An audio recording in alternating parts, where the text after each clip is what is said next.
Le projet Compact a pour but de nourrir la réflexion collective et d'informer la décision publique sur les voies possibles de transformation de notre approche française des questions sociales liées au grand âge et au handicap. Je suis Philippe Martin, directeur de recherche au CNRS et spécialiste du droit social et des politiques sociales comparées. Je suis le porteur du projet Compact, financé par le programme prioritaire de recherche sur l'autonomie. À l'origine de ce projet, il y a le constat que la France a jusque-là abordé de manière inadéquate la question de la perte d'autonomie due à l'âge ou à une situation de handicap. D'une part, nous avons séparé la question de la dépendance et celle du handicap. Nous avons créé des systèmes, des réponses institutionnelles et juridiques distinctes. D'autre part, nous avons construit un mode d'accompagnement à l'autonomie ancré dans les logiques de l'aide sociale. Cela a pour effet de fragiliser les droits des personnes et de rendre le système de financement totalement opaque.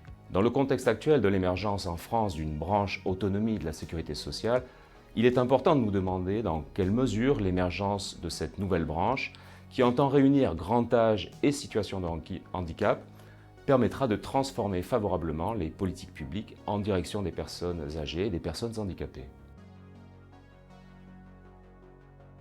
Pour répondre à cette question, le projet Compact a choisi de mobiliser principalement l'approche comparative. Il s'agit tout d'abord de comparer différents systèmes nationaux de prise en charge de la perte d'autonomie afin de bien saisir le poids des choix politiques et des choix institutionnels passés à l'heure où il s'agit de sortir des cadres anciens.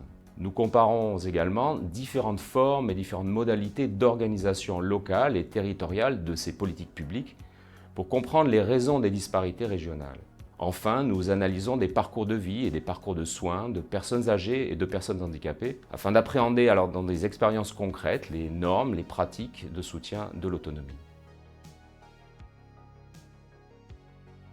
Le projet Compact s'appuie sur une pluralité d'approches et de spécialités disciplinaires. Nous avons la science politique, la sociologie, le droit, l'économie, mais aussi la psychologie et la géographie sociale, ce qui lui offre une grande diversité de méthodes de collecte et d'analyse des données. Pour mener à bien ces travaux, un consortium de recherche a été constitué.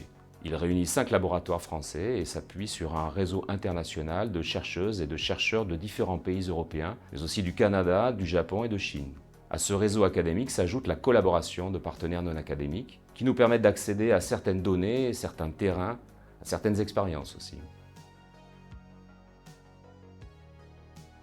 La force du projet Compact réside dans sa capacité à décrypter finement la manière dont, en France, nous avons organisé les réponses institutionnelles à la question de l'autonomie, à la lumière d'expériences étrangères et en considérant en même temps le système français comme une mosaïque d'agencements locaux.